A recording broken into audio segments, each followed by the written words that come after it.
Good morning, students. Welcome back to the chemistry class. I hope you must have had a very good time during the summer break. Today, we will going to start chapter 5, that is language of chemistry. Before I begin this topic, let's have a look at the key concepts. In previous classes, we learned about the symbols of elements, formulae of compounds, and chemical equations. Students, you will be able to recall the symbols of different elements, derive the formula of compounds on the basis of valencies of elements and radicals.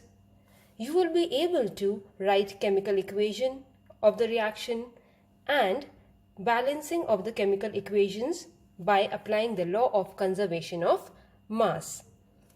Then we will study about the drawbacks of the chemical equation and how to remove those drawbacks by writing the name of the catalyst, by specifying the state of the reactants and the products as gas, liquid or solid respectively, and by writing the conditions for the reaction, like specifying the temperature and the pressure of the reactions. The name of the chapter is the language of chemistry. So what do you understand by the language of chemistry? The language of chemistry is different from the ordinary languages like Hindi, English, etc. Instead of using words and sentences, we use symbols, formula, and equations in chemistry to represent substances and the changes they undergo. The representation of elements by using their names all the times was difficult, as the names of the element are often long. In earlier times, pictures were used as symbols to represent different elements. A symbol represents a specific element.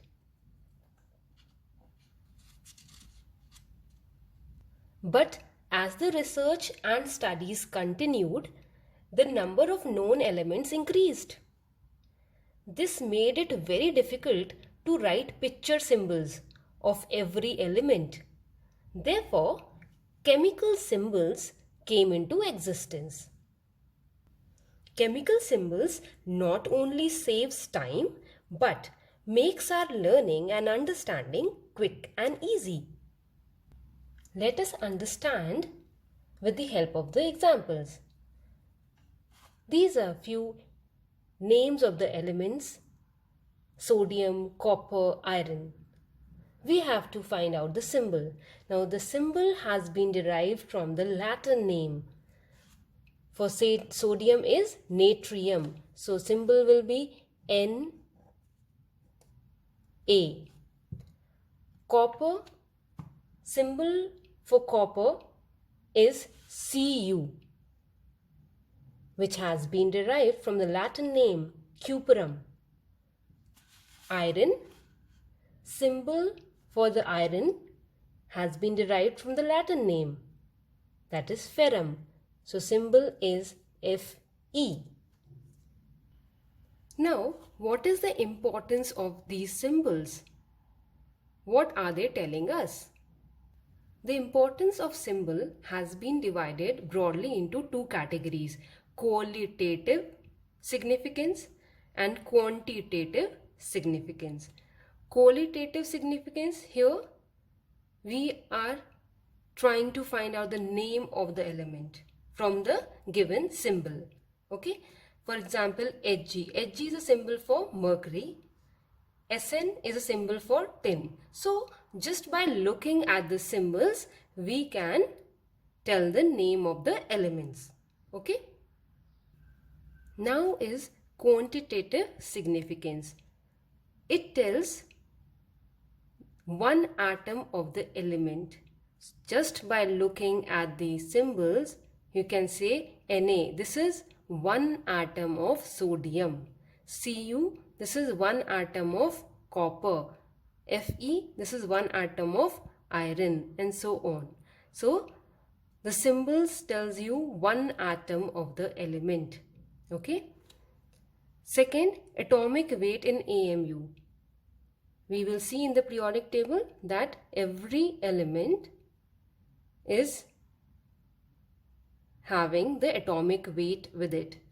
So the symbol will going to represent the weight of an atom expressed in a unit, that is AMU. AMU is a unit for weight of an atom.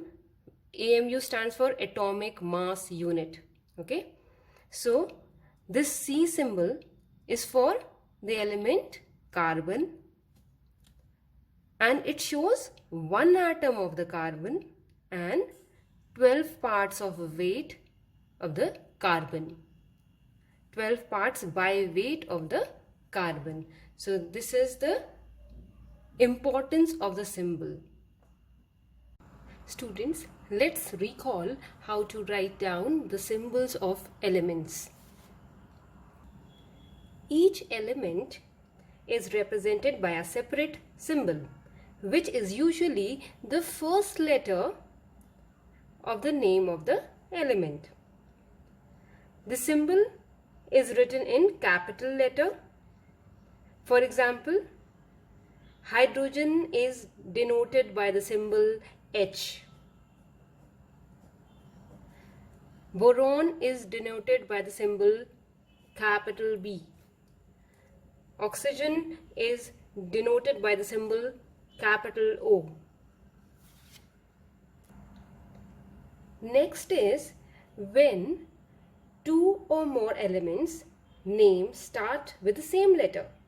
The symbol is made taking two letters from the name. The first letter is in the symbol written in the capital, and the second letter is in the small letter. For example, radium is denoted by the symbol R, capital R and small a. Aluminium by capital A, small l. Neon by capital N and small e. Okay, children? Some of the symbols of the elements have been derived from their Latin names. For example, sodium. Latin name is natrium. So the symbol will be Na. Potassium, Latin name is kalium. So its symbol is capital K. Okay, children? Nowadays, the symbols of elements having atomic number more than 100 have 3 letters. First letter is capital and other 2 letters are small letters. For example, niobium. This is denoted by a symbol capital U, small n and small b. Okay, students? Now let us see the list of some symbols derived from Latin names of the elements. So English name is given, symbol is given, and Latin name of the element is given. Sodium, English name, Latin name natrium, symbol is Na. Potassium, Latin name kalium, symbol is capital K. Iron, Latin name ferrum, symbol is Fe. Copper, Latin name cuprum, symbol is Cu. Silver, Latin name argentum, symbol Ag. Gold, Latin name aurum, symbol Au.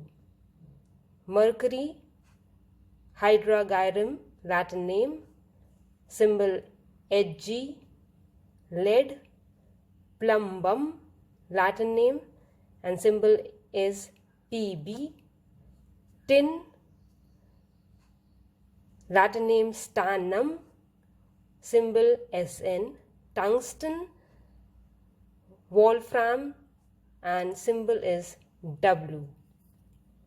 So let's recall the definition of valency. Valency is a combining capacity of an element with other elements.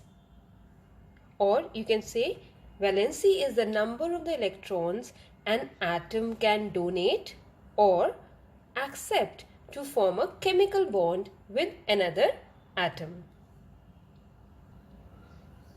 So, in the case of the metals,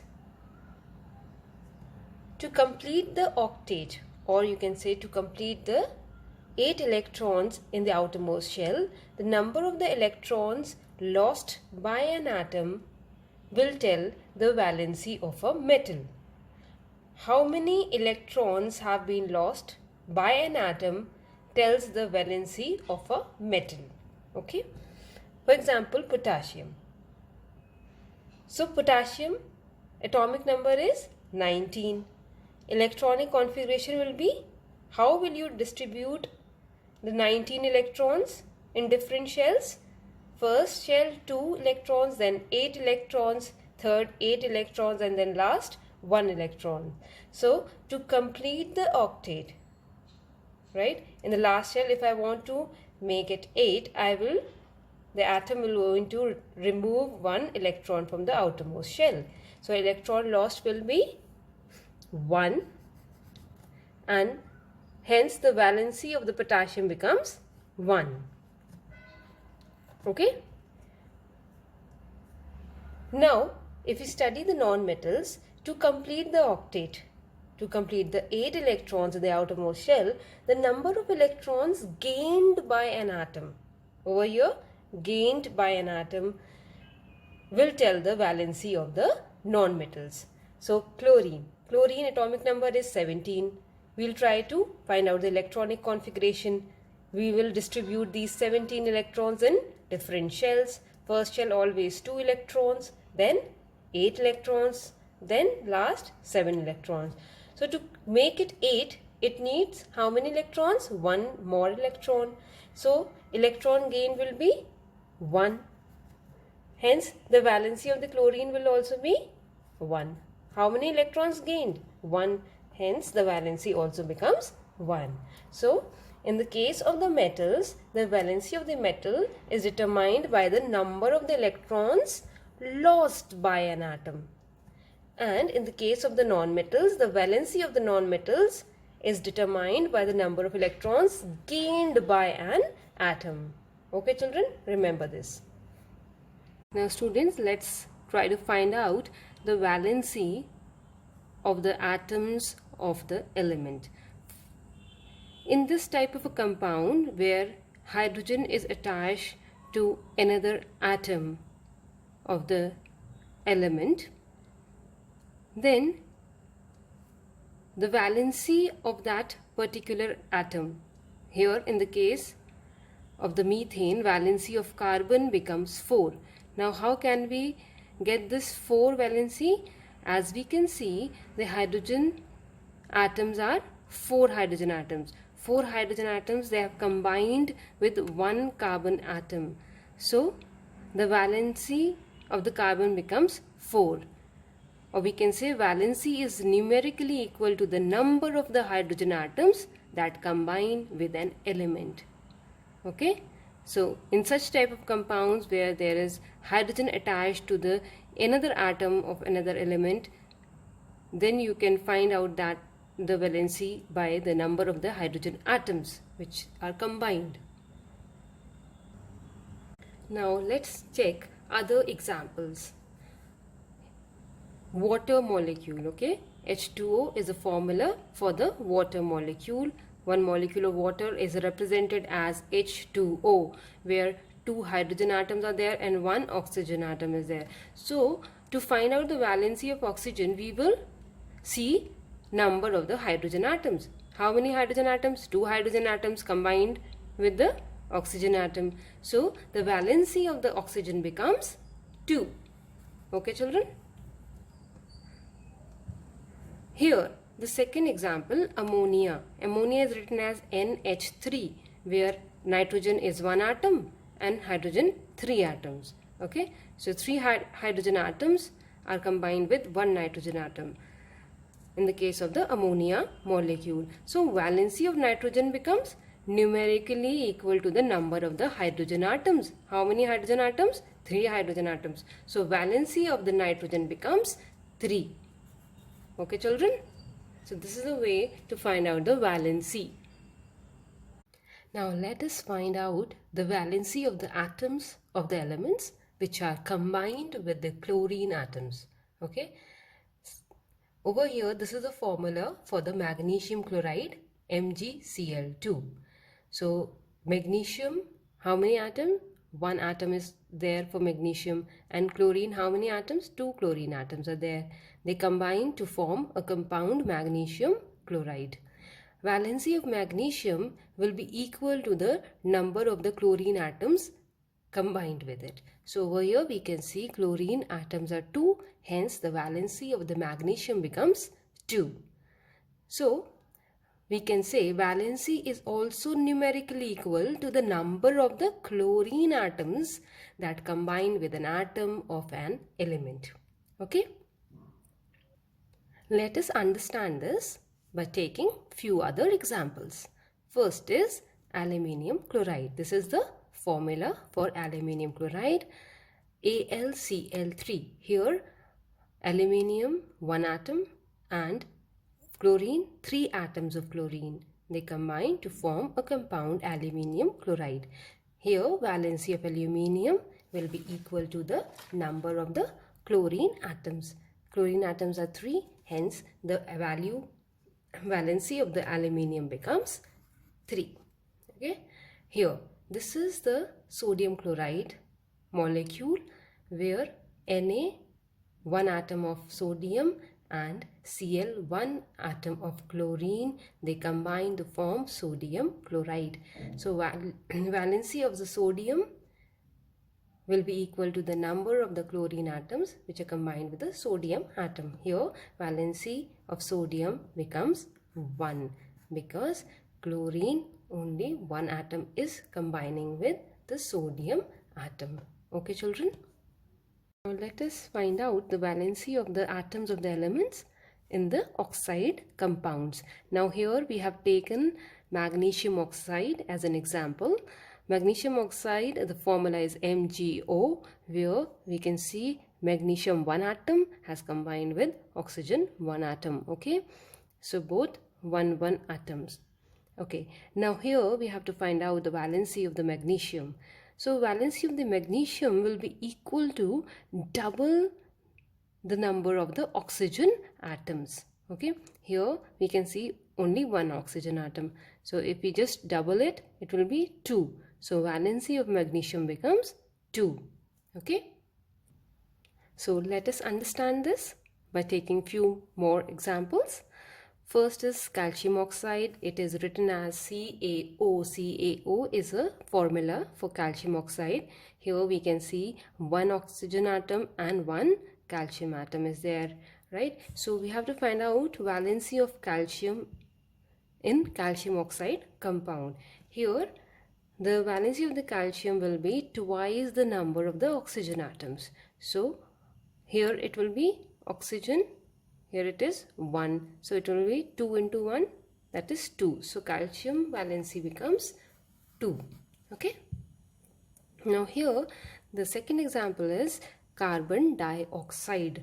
Okay, this is the formula CO2 for the carbon dioxide. Okay, so here the valency of the carbon, if you have to find out the valency of the carbon, it will be twice the number of the oxygen atoms. So here already 2 atoms are there, so 2 into 2, it will be 4, right? So valency of carbon becomes now 4. Okay, this is in the case of the oxide compounds. Okay children?